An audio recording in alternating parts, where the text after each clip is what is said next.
Oh, there you are. And welcome to this review of The Missing, where we'll find out if it was worth the wait. Or if it totally sucks. Find out next. We forgot cover art. Run it.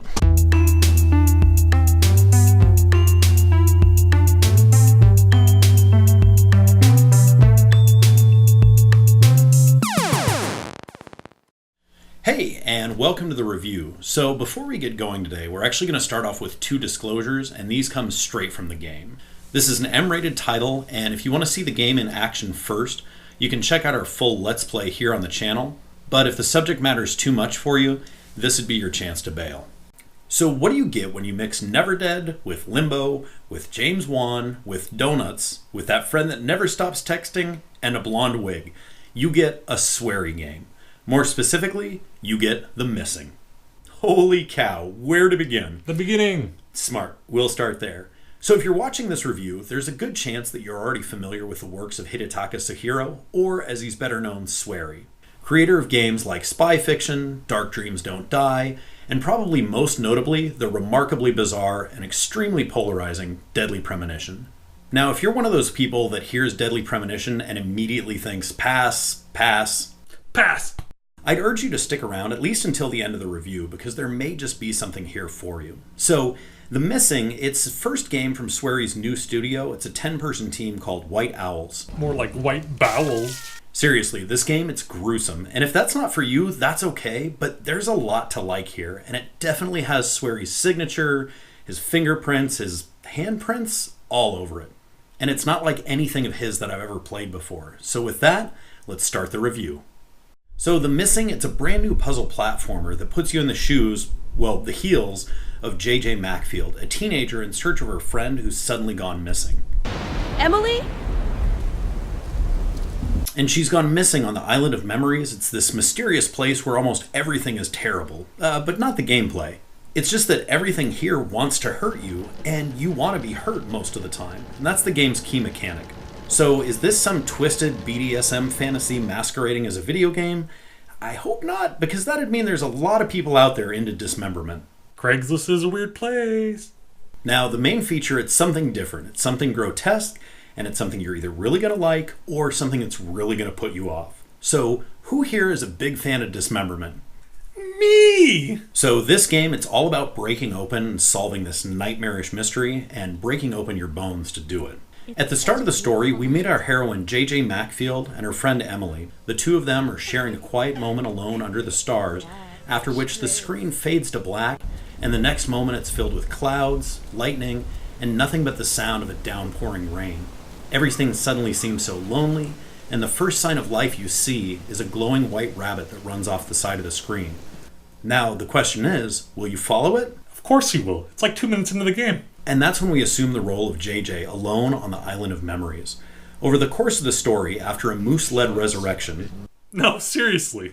she'll put herself through the unimaginable in an effort to save her friend. And the setting, it's no ordinary place. It's actually really tough to die on the island, no matter how badly you're injured. Which brings us to the game's main selling point. In most games, players work as hard as they can to avoid taking damage, but here, it's completely the opposite.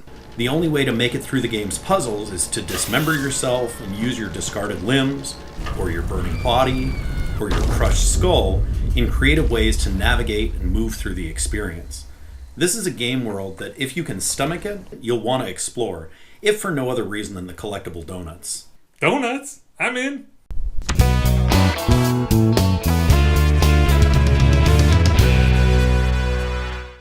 The graphics in this downloadable title, they can look a bit dated, but when you take everything on screen as a whole, they do a good job in creating a place where the lines between reality and fiction collide. The Missing, it looks like what would have happened if you left 1998 Korn responsible for the art direction of the King's Quest reboot. Often, the only place where light, color, and relative safety seems to exist is in our protagonist, JJ. Love and light, JJ. And during the experience, you'll feel mostly safe when you stay in one place. But looking at the space around you, you're also keenly aware that your next step could lead to disaster. But really, you need it to. While a lot of the world is devoid of enemies, it's still a setting that invokes fear and really makes your mind wander. And the element of the unknown in this game really begins to creep in and then creep you out. Zoinks! And the game, it's littered, sometimes literally, with these unsettling features. Take a look at the sky, for example. The world around you, it's dark, but it's relatively calm. But here you can see the air, the clouds. They're gray, they're gloomy, and they're moving way too fast. It's like some kind of monochrome emo cheetah. And while a good deal of the island is rooted in darkness, filth, and danger, you'll also find other places that are rooted in beauty, imagination, and wonder. You'll see environments like these locations, where the dev team really flex their creative muscles, treating players to imaginative and haunting places. And in this game, there's a lot of little touches that reminded me of the movie It Follows, where a lot of scenes in that film, they made no sense, but that was really by design. And it's the same thing here. And speaking of It Follows, the game occasionally introduces you to this nightmarish menace that'll chase after you as you frantically try to keep your distance. The creature, it's called the Hair Shrieker. D. Snyder's not gonna take that. It wields a huge blade, walks on its hands, and really looks like Metal Gear's answer to Narnia's White Witch. And as you can see, a lot of the game's animations, they look a little bit stiff, a little bit awkward, and in some cases, a lot awkward.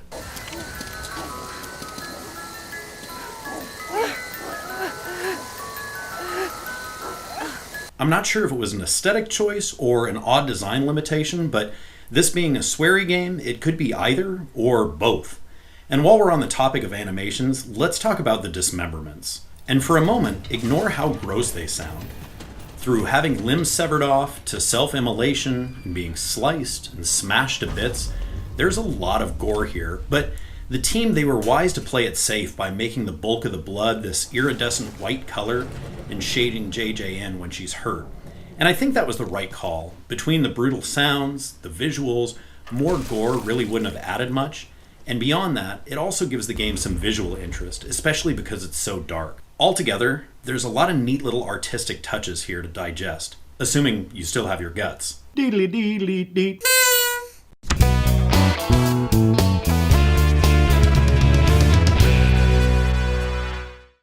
The sound design in the game, it takes a bit of a minimalist approach. There's entire sections of the game that are devoid of music.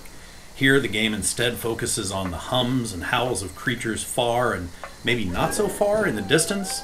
Maybe you'll get crickets, maybe you'll get wolves, maybe you'll get bears. Oh my. Oftentimes, the missing eschews even ambient noises in favor of the sound effects, which really dials up their impact, from the sound of a lone rock falling, to JJ's footsteps, to the crackling of a fire. Every sound effect in the game hits you and it really piles up to that non-stop feeling of unease. Of course, the signature sounds in the game are also tied to its hallmark feature: JJ's body breaking, burning, ripping, and crushing. These sound effects, they sound like something that's pulled straight out of Hostel, and they're designed to make the player feel uncomfortable.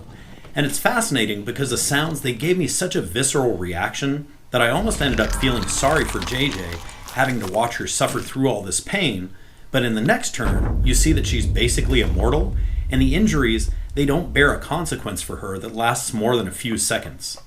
And in the instances where the music does kick up, the songs range from these creepy little lullabies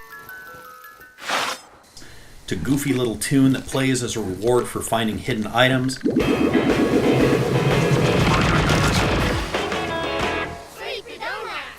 to heavier tunes that feature these hollowed out tonal industrial sounds with an emphasis on percussion that sounds straight out of a fight scene from The Matrix.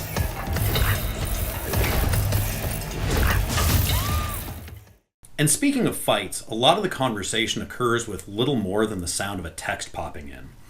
But there are also at least a few sections in the game where you'll be treated to dialogue between JJ and Emily, at least some version of Emily. You see, while JJ mostly preserves her innocent tone throughout, we get to hear a different manifestation in her pal as the game goes on. So from time to time, the game, it'll throw out this voice that alternates between Emily's normal pitch to one that sounds like it's straight out of Twin Peaks. I freaking shall walk toward heaven someday. Nah, she sound like Bjork sipping purple drink. JJ. I couldn't think of anything this voice could say Hey, JJ. that'd make me not feel anything other than totally creeped out. JJ. Puppies, baby feet, more puppies, spray cheese. And if you haven't picked up on it yet, this game, it's creepy. But how does it play? Also creepy.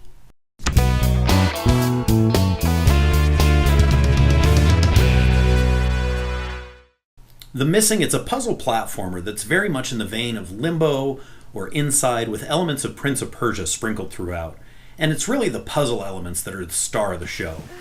They range from simple tasks like knocking down a box, to accessing tight spaces, to sorting out how to access areas on the ceiling of a level. So how do we accomplish those things? Dismemberment. This is where the game's most unique mechanic comes into play. You're going to need to hurt JJ a lot. Need to knock down that box? Use an arm. Need to get into that tight space? Use your head. Need to access the ceiling? Get smashed so hard by a swinging object that the whole world literally flips upside down. But this is an upside down you'll actually want to exist in. Right, Barb? And all paths forward rely on causing JJ harm. And at first, that was something that I really grappled with, since I get attached to my characters. But as the game goes on and you see these things happen, JJ remains the calm little center of the universe. I need to hurry. And once you realize that she isn't reacting to these situations with fear, I grew a lot more comfortable with doing what I had to do to help her move the story forward. And while there's a lot of heavy story elements to unpack here, most of what we learn about the story comes in the form of text messages from JJ's family, her friends, and even her stuffed animal, FK. Like we said, it's a sweary game. You'll also find clues and notes to read throughout the game, and you do well to examine those, especially in the more challenging areas of the game. And speaking of the challenge, the game really does feel fair. In those times where we actually died, it felt like it was our fault and not a fault of the game or the game's mechanics. Altogether, we loved our time with The Missing. And while this is a story that certainly won't be for everyone, for those that see it through to the end, you'll be treated to a tale that runs the gamut of adult themes and explores what it means to be your authentic self. So for those of you interested in exploring the Island of Memories, we absolutely recommend this game as a buy, even at its $30 price tag. The thing is, at $30, I would have preferred a physical release as opposed to downloadable only. In the average player, you're probably going to spend just a short 5 to 10 hours with the game if you come into it playing it blind. But this is an experience that's going to linger with you long after you've turned it off for the last time. So altogether, we give The Missing, JJ Macfield and the Island of Memories, an 8 out of 10. So this has been The Morgs and Stabby Show. And let us know in the comments below how we did. Drop us a like or a dislike. Subscribe and ring that bell if you want to see more. Oh, and let us know what's your favorite puzzle platformer. Portal? Portal 2? And as always, be good, keep playing, and we'll see you next time. You just watched our show. I hope you like, and I know now it's time to subscribe. What are you doing? Nothing. Promoting your stupid channel.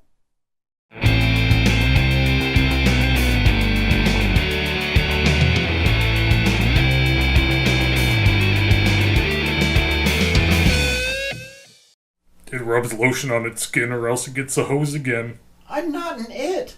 I'm Waldo, and I'm hungry.